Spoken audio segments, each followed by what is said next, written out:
Hi hello welcome to our channel. నేను మీ సిరి. ఈరోజు మనం చెప్పుకోబోయే కథ ఇష్టమైన సకుడ పార్ట్ 136. తండ్రి ఎప్పుడెప్పుడు వస్తాడా అని హాల్లో అటు ఇటు తిరుగుతోంది వర్ష. ఆదిత్య పరిస్థితి చూస్తే తన తండ్రి అసలు ఒప్పుకుంటాడా? అయినా తను అతన్ని వేయలేదు. వర్ష తండ్రి వచ్చినట్టు తెలిసి గబగబా బయటకొచ్చింది. ఆయన మౌనంగా గదిలోకి వెళ్ళడంతో వర్షకి భయం వేసింది. పార్వతమ్మ తనతో మాట్లాడట్లేదు. కారణం ఏంటో తెలియదు. తన తల్లి మాట్లాడుతోంది. తను మళ్ళీ వెళ్ళిపోతుందని భయపడుతోంది. అంతే తప్ప తననిప్పటికీ అర్థం చేసుకోవట్లేదు. హాల్లో కూర్చుని ఉన్న మాలవిక దగ్గరికి వచ్చింది వర్ష. ఏమైంది వర్ష? ఏదైనా కావాలా? అని చేతులు నలుపుకుంటూ కూర్చుని ఉన్న వర్షని అడిగింది మాలవిక. అత్తా, డాడీ వెళ్ళారు కదా ఆది వాళ్ళ ఇంటికి. అక్కడ ఏం జరిగిందో నీకేమైనా తెలుసా? వర్ష మాలవికని చూస్తూ అడిగింది. వర్ష ముఖంలో ఆదుద్ద స్పష్టంగా కనబడుతోంది మాలవిక్కి. నాకు తెలియదే, అయినా నువ్వెందుకు కంగారు పడుతున్నావు అంటూ వర్ష చేతి మీద చెయ్యేస్తుంది. డాడీ ఒప్పుకుంటారా లేదా అని భయంగా ఉందత్తా. వర్ష బేరగా చూసింది. కంగారు పడుకు, ఒప్పుకోకుండా ఉండరు. కాకపోతే ఆదిత్య నడవలేడనే బాధ అయితే ఉంటుంది కదా, అతనితో నువ్వు ఎలా ఉంటావో అని మీ అమ్మా నాన్న భయం అంతే. అయినా ఇప్పుడు ఒప్పుకోకపోతే ఒప్పుకోవడానికి ఏమి లేదిక అన్నది మాలవిక. అత్తా, నా నా అంటూ వర్ష గొంతు పూడుకుపోయింది మాట్లాడుతుండగానే. ఏమైందే అని అడిగింది మాలవిక. నా గురించి అందరూ తప్పుగా అనుకుంటారు కదా అత్త. వర్షకి ఇక మాటలు రాలేదు. జాలి వేసింది మాలవిక్కి. వర్షని దగ్గరికి తీసుకుంది. ఊరుకోవే, ఇక్కడ అందరూ నీ వాళ్ళే, ఎవరు ఏమీ అనుకోరు. ఏడోకు, ఎక్కువ స్ట్రెస్ తీసుకోకు. రేపు ఒకసారి హాస్పిటల్కి వెళ్దాం మాలవిక సర్ది చెప్పింది. అప్పటికే బయటకొచ్చిన వర్ష తల్లి మాధవి ఆ దృశ్యం చూసి ఆగిపోయింది. ఆమె నుంచి కూతుర్ని అందరూ దూరం చేస్తున్నట్టు ఆమె ఊహించుకుంది. నాకిక్కడి నుంచి అస్సలు వెళ్ళాలని లేదు. ధరణి చేతులు చాపి ఒక్కొక్క వాన చినుకులని దోసిట్లో పట్టుకుంటూ చెప్పింది. సరే, ఇక్కడే ఉండు. బయటకు చూస్తున్న అతను ధరణి వైపు చూస్తూ అన్నాడు ఆ మాట. నువ్వు ఉంటావా మరి? ధరణి కళ్ళెగరేసింది. వండిపోదామా అయితే అని అడిగాడు గగన్. అమ్మో వద్దులే, మన వాళ్ళంతా అక్కడే ఉంటే మనం ఇక్కడేం చేస్తాం? ధరణి పెదవి విరిచింది. ఆమె ముంజేతిని పట్టి దగ్గరికి లాగి, ఇక్కడ నువ్వు అనుకున్నంత అందంగా ఉండదు. ఒకరోజు 2 రోజుల వారం మాత్రమే నువ్వు ఉండగలవు. ఈ వెదర్ సెట్ అవ్వదు మనకి. పడుతున్న వర్షం వైపు ఆమె తలని తిప్పి చూపిస్తూ అన్నాడు గగన్. నిజమే అనిపించింది ధరణికి. ఇక్కడ ఉన్న 2-3 రోజులు ఎంతో నచ్చింది ఆమెకి. ఏ టెన్షన్ లేకుండా హాయిగా ప్రశాంతంగా తన పతితో ఇంకా ఇంకా నచ్చింది. అలాగే అతని భుజానికి తల ఆనించి రైలింగ్ని పట్టుకుంది. ఆ తర్వాత రోజు బయలుదేరే రోజు. అక్కడ గడిపిన క్షణాలు మరోసారి మన్నం చేసుకుంది. ఆమె ఆలోచనలకి బదులుగా ఆమె పెదవులు విచ్చుకున్నాయి అందంగా. మాలవిక కాల్ చేసింది. గగన్ వెంటనే లిఫ్ట్ చేశాడు. ఒక చెవి అటు వేసి ధరణి మాటలు వింటోంది. వర్ష ఆదిత్య గురించి ఇంట్లో జరిగిన డిస్కషన్ చెప్తోంది మాలవిక. తల్లి కొడుకులు ఏది దాచుకోరు అనుకుంది ధరణి. గగన్ ఫోన్ మార్చి మరో చేత్తో పట్టుకోగానే ధరణి మరీ మరీ తొంగి చూస్తుంటే ఆమె మెడ చుట్టూ చేయేసి ఏంటన్నట్టు చూశాడు గగన్. తనకు వినిపించడం లేదన్నట్టే సైగ చేసింది ధరణి. ఆమె వైపు కళ్ళు చిన్నవి చేసి చూసి ఆమెను వదిలేసి అక్కడే ఉన్న కుర్చీలో కూర్చున్నాడు గగన్. ధరణి గబగబా లోపలికెళ్ళి కాఫీ ఆర్డర్ చేసి అతని పక్కనే కూర్చొని మొబైల్ లాక్కుని స్పీకర్ ఆన్ చేస్తుంది. మొబైల్ ఆమెకే ఇచ్చి తల్లితో మాట్లాడుతున్నాడు. అతను మాట్లాడడం అవ్వగానే ధరణి మాట్లాడింది. ఆమె మాటలో అప్పుడే అయ్యేలా లేవో అనిపించింది అతనికి. అతను లేచి లోపలికెళ్ళిపోయాడు. మాలవికతో కాల్ మాట్లాడడం అయిపోయాక గగన్కి మేఘన గురించి ఏదో మెసేజ్ నోటిఫికేషన్ వచ్చింది. Where are you Gagan, I miss you. Message open చేయకముందే స్క్రీన్ మీద కనిపిస్తుంటే ధరణి ముఖంలో నవ్వు మాయమైపోయింది. ఫ్రెండ్ అని చెప్పాడు కదా. ధరణి పళ్ళు బిగించి కాసేపు అలాగే కూర్చుంది. తను కూడా తన ఫ్రెండ్స్తో ఇలాగే చెబుతుంది.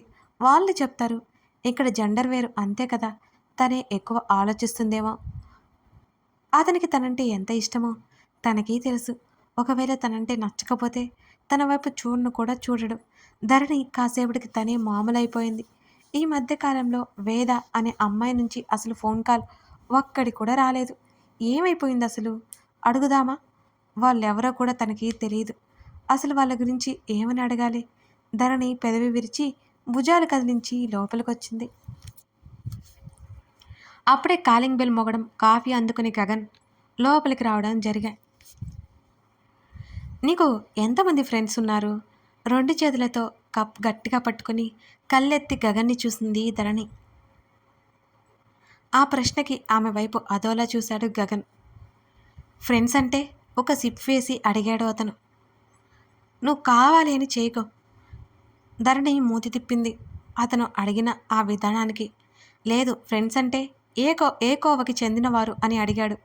నీ బెస్ట్ ఫ్రెండ్సే కానక్కర్లేదు, నీకు క్లోజ్గా ఉండేవాళ్ళు, ధరణి ఉక్రోషంగా అంది. గుర్తులేదు. అతని సమాధానానికి ఒళ్ళు మండింది ధరణికి. ఒక్కటి సరిగ్గా చెప్పడు. మెల్లిగా గర్ల్ఫ్రెండ్ గురించి అడుగుదామంటే మొదట్లోనే తన ప్రశ్నకి ఫుల్ స్టాప్ పెట్టేశాడు అని మనసులోనే రొసరొసలాడింది. ధరణికి మాట్లాడడానికి ఇక ఛాన్స్ లేకపోయింది. ఆమె మేఘన గురించి, వేద గురించి ఆలోచిస్తుందని అతడు అస్సలు ఊహించనే లేదు. వాన వెళ్తున్న తర్వాత ఇద్దరు షాపింగ్కి వెళ్ళారు. ధరణి గొడవతో తమనెవరో గమనిస్తున్నట్టు అనిపించింది గగన్కి. తన చుట్టూ చూసిన ఎవరు అనుమానాస్పదంగా అనిపించనే లేదు. వెనక నుంచి మాలవిక కళ్ళు మూసేసింది ధరణి. మాలవిక నవ్వుకుంటూ ఎవరు అన్నది గుర్తుపట్టనట్టు. ధరణి ఇంకా నవ్వేసుకొని కనిపెట్టు గొంతు మార్చి అడిగింది. ఎవరబ్బా? మాలవిక ఆలోచిస్తున్నట్టు అన్నది. నువ్వు మరీ అత్తా?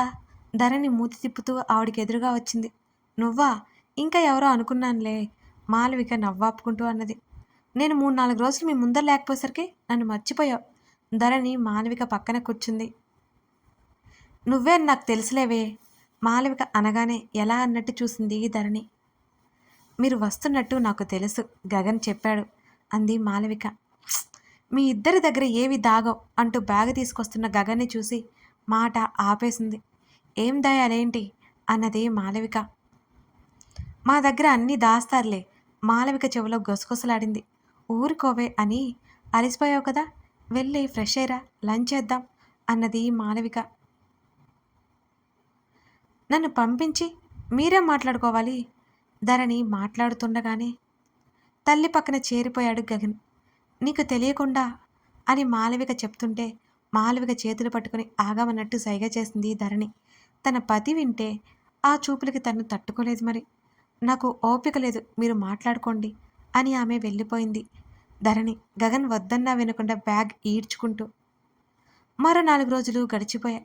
గగన్తో పాటు ఆఫీస్కి వెళ్ళి రావడం చేస్తోంది ధరణి. ప్రస్తుతం ఆమె ముందు ఎటువంటి టెన్షన్ లేదు. చాలా రిలీఫ్గా ఉంది ఆమె. ఓ రోజు మధ్యాహ్నం ధరణి గగన్ క్యాబిన్లోకి వెళ్ళింది. ఆమె తలుపు తీయగానే వాట్? గగన్ గొంతు గట్టిగా వినిపించి ఏంటా అని గబుక్కున లోపలికెళ్ళి చూసింది. అవతల ఎవరు మాట్లాడుతున్నారో ఆమెకే తెలియలేదు. నేను వద్దని చెప్పాను కదా, సేఫ్ కాదురా అక్కడ. అతను మాట్లాడుతూనే ఎవరో రావడంతో తల ఎత్తి చూశాడు. ఎదురుగా ధరణి కనిపించింది అతనికి. ఇంట్లో నా వల్ల కాదురా, ఇక్కడైతే తను సేఫ్గా ఉంటుంది. అవతల హర్ష మాట్లాడుతున్నాడు. సెక్యూరిటీ పెట్టి టైట్ చేయి మాట్లాడి కాల్ కట్ చేశాడు గగన్. ఇప్పుడు హర్ష చుట్టూ ఎన్ని ముళ్ళు ఉన్నాయో గగన్కి తెలుసు. అందుకే వేదని హాస్పిటల్లో ఉంచడం అతను వద్దంటున్నాడే. అలాగే హర్ష ఒపీనియన్ కొట్టిపారేయలేకపోతున్నాడు కూడా. అలాగే హర్ష చుట్టూ ఉన్న ముళ్ళ పొద మెల్లిగా తన చుట్టూ అల్లుకుంటుందనే విషయం అతను గమనించుకోలేదు. అతనుకున్న ఒకే ఒక సమస్య ఉదయ్. ఆ ఉదయ్ తన దగ్గరే చావు బ్రతుకుల మధ్య పడి ఉన్నాడు. అందుకే అతని గురించి అతనికి ఏ మాత్రం కంగారే లేదు. ఎవరు? ధరణి పిలుపుకి ఆలోచన నుంచి బయటకొచ్చి కుర్చీలో వెనక్కి వాలి హర్షలే ఏంటి అన్నాడు. ఆకలి. ధరణి పొట్ట తడుముకుంటూ చూపించింది అతనికి. ఇలారా అతను పిలిచాడు. ఊహు. ధరణి టేబుల్కి యువతల నిలబడి అడ్డంగా తలూపింది. Blue jean, olive green colour కుర్తాలో జడ బారుగా అల్లి ముందుకు వేసింది. ఎంప్లాయీల మెడలో ఒక ఐడి కార్డు ఉంది. ఆమె జుట్టు నుంచి తప్పించుకుని ఒక పాయ ఆమె ముఖం మీద తారాడుతూ ముఖానికి సరికొత్త అందాన్ని తెచ్చింది. విల్లులా వంగిన 2 కనుబొమ్మల మధ్య పైన ఎక్కడో దోసగింజ బొట్టు. ఆమె కళ్ళెగరేసిన తీరు అదో అద్భుతంగా ఉంది అతనికి. సరే అయితే నేనే వస్తానులే అన్నాడు. అక్కర్లేదు ఉక్రోషంగా చూస్తూ దగ్గరకొచ్చింది ధరణి. అంతలోనే గగన్ ఫోను మళ్ళీ మోగింది.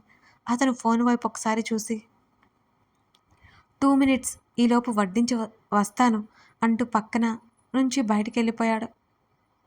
ధరణి పెదవి విరిచి భుజాలు కదిలించింది. ఆ ఫోన్ కాల్ మేఘనదని ఆమె ఊహించలేదసలు. అనుకోలేదు కూడా. ఇప్పుడు నేనేం చేయాలి మావయ్య? శివకుమార్ ముందు చేతుల్లో ముఖం దాచుకుంది దీక్ష. తన కమల్ దగ్గరికి రావాలంటే దీక్ష అవసరం ఉంది. అమృతని తన కొడుకు నుంచి దూరం చేసి దీక్షని తన కోడలుగా చేసుకోవాలి. ఆ మిడిల్ క్లాస్ అమృత దగ్గర ఏముంది? తన మేనకోడలు. తన కోడలైతే తన కొడుకు సంతోషంగా బ్రతుకుతాడు. ఆస్తికి ఆస్తి, తన కొడుకుని ప్రేమగా చూసుకునే తన కోడలు. దీక్ష, మా అమ్మ కదూ, ఏడవకు తల్లి. నెమ్మదిగా దీక్ష చేతి మీద చెయ్యేసి నచ్చజెప్పాడు శివకుమార్. ఇప్పుడిప్పుడే శివకుమార్ కాస్త కూర్చోగలుగుతున్నాడు. ఏడుపు తప్ప నాకేం మిగిలింది మావయ్య? బావ నన్ను ప్రేమిస్తున్నాడని, పెళ్లి చేసుకుంటాడని నువ్వే చెప్పావు కదా. ఇప్పుడు చూడు, ఎవరినో పెళ్లి చేసుకుని ఇల్లు వదిలి వెళ్ళిపోయాడు అని మళ్ళీ ఏడ్చింది దీక్ష. నన్ను క్షమించు తల్లి. మావయ్య, అవును తల్లి, దీనికి కారణం నేనే. నా కొడుకుని నా మాట వినేలా చేసుకోలేకపోయాను అని అన్నాడు శివకుమార్. దీంట్లో మీ తప్పేముంది మావయ్య? బావ నన్ను మోసం చేశాడు అన్నది బాధగా. లేదు దీక్ష, లేదు. వాడికి నువ్వంటే ప్రేమే, కానీ మధ్యలో ఆ అమ్మాయి వచ్చి వాడి మనసును మార్చింది. కాదు మావయ్య, నేనంటే బావకి ఇష్టం లేదు అంది దీక్ష. నువ్వు పొరబడుతున్నావు దీక్ష. ఆ పిల్ల వీడినేదో చేసి తన వైపుకు తిప్పుకుంది. మిడిల్ క్లాస్ అమ్మాయి కదా. కమల్ అందానికి అందగాడు, డబ్బుకి డబ్బు ఉంది. వల వేసి పట్టేసింది. వీడేమో మంచి అమ్మాయి అంటూ నాకెదురుగా తిరుగుతూ వెళ్ళిపోయాడు అన్నాడు కోపాన్ని అణిచు. దీక్ష తన మాటలు నమ్మిందా లేదా అని మరోవైపు గమనిస్తున్నాడు శివకుమార్. నిజంగా ఆ అమ్మాయి అని అడిగింది. అవును, ఆమె డబ్బు కోసం వీడిని పెళ్లి చేసుకుంది. కమల్ గురించి నీకు తెలుసు కదా, జాలిపడి కరిగిపోతాడు అని బాధగా నిట్టూర్చి, బావ నీకు దక్కాలంటే నేను నీకు సాయం చేస్తా తల్లి. ఎలాగైనా ఆ అమ్మాయి నుంచి కమల్ని కాపాడాలి అని అన్నాడు శివకుమార్. బావ ఏమి చిన్నపిల్లవాడు కాదు మావయ్య. డబ్బు కోసం వచ్చింది ఎవరో తెలుసుకోలేడా ఆ మాత్రం? దీక్ష కోపంగా అన్నది. కమల్ గురించి తెలిసి కూడా నువ్వు అలా మాట్లాడితే ఎలా తల్లి? దొంగ ఏడుపులు 4 సార్లు ఏడ్చి అలా వాణ్ణి వల్లో వేసుకుంది. వాడు కరిగిపోయే రకం. ముందు ఎలాగైనా మనం ఆ అమ్మాయిని వాడి జీవితం నుంచి తప్పించాలి అని అన్నాడు శివకుమార్. శివకుమార్ మాటలు గుడ్డిగా నమ్మేసింది దీక్ష. కారణం, ఆమె కమల్ మీద పెంచుకున్న ప్రేమ. ఎలా మావయ్య? ఎలా బావ చెప్తే వినడే? అసహనంగా అంది. కమల్ వినడు, కానీ ఆ అమ్మాయిని తప్పించే మార్గం నీ చేతుల్లోనే ఉంది అని అన్నాడు. నేనా? నేనేం చేయగలను మావయ్య? అయోమయంగా చూసింది దీక్ష. కానీ శివకుమార్ మాటలో ఆమెలో అట్టడుగుపోయిన ఆశను తట్టిలేపుతున్నాయి. అవునరా, నువ్వే చేయాలి. అదే, ఏం చేయాలి? శివకుమార్ తన ప్లాను వివరించాడు. అది విన్న దీక్ష అదిరిపడింది. మనం ఇలా చేశామని బావకి తెలిస్తే అసలు నా ముఖం కూడా చూడడు అంది గుండెల మీద చేయి వేసుకుంటూ. వాడికి ఎలా తెలుస్తుంది? నేను చెప్తానా, నువ్వు చెప్తావా? నా మాట విను. నీ కాలేజ్ కూడా అయిపోయిందన్నావు. మీ అమ్మ దగ్గర నేను మేనేజ్ చేస్తాను. నువ్వు నేను చెప్పింది చేయి ముందు అని అన్నాడు శివకుమార్. దీక్ష కంగారు పడుతుంటే అమృత గురించి మరో 4 మాటలు చెప్పి అమృత అంటే ద్వేషాన్ని దీక్ష మనసులో నాటాడు. మొత్తానికి దీక్షను ఒప్పించాడు. తన కొడుకుని ఎలాగైనా తన వైపుకు తెచ్చుకోవాలనే ఆలోచన. వేద ఉన్న హాస్పిటల్ దగ్గరికి వెళ్ళాడు గగన్. ఇవాళ ఇక్కడే ఉండరా, ఢిల్లీ వెళ్ళాలి. ప్రస్తుతం టీం నుంచి తప్పించేశారు. ఇవన్నీ నువ్వు తప్పకుండా రావాలి, కలిసి రావాలి. ఈవినింగ్ వచ్చేస్తాను అని అన్నాడు హర్ష. హర్ష భుజం మీద చేయి వేశాడు గగన్. హర్ష ఆ పొజిషన్కి రావడానికి ఎంత కష్టపడ్డాడో అతనికి బాగా తెలుసు. కేవలం ఒక్క రోజులో హర్ష లైఫ్ తిరగబడినట్టు అనిపించింది. కానీ గగన్కి అదంతా మేటర్ అనిపించలేదు. హర్షకి ఏం కాలేదు, అదే ఎక్కువ అతనికి. అదే విషయం అన్నిటికంటే గొప్ప విషయం. నువ్వు వెళ్ళి పని చూసుకునిరా, నేను చూసుకుంటాను ఇక్కడ అని గగన్ చెప్పడంతో నిశ్చింతగా ఉంది హర్షకి. వేద నిన్న కళ్ళు తెరిచింది, కానీ ఎక్కువసేపు స్పృహలో లేదు. నువ్వు ఖచ్చితంగా ఇక్కడే ఉండాలి, హర్ష మరీ మరీ చెప్పి వెళ్ళాడు. హర్ష తప్పక వెళ్ళాడు, కానీ అతని మనసంతా అక్కడే ఉంది. గగన్ అక్కడే ఉన్నాడు. కథ కొనసాగుతోంది. నచ్చితే లైక్ చేసి మీకేమనిపించిందో కమెంట్ చేయడం మాత్రం మర్చిపోకండి ఫ్రెండ్స్. అలాగే ఇప్పుడే మన ఛానల్ని చూస్తున్నట్లయితే సబ్స్క్రైబ్ చేసుకోండి. Thank you for watching this video.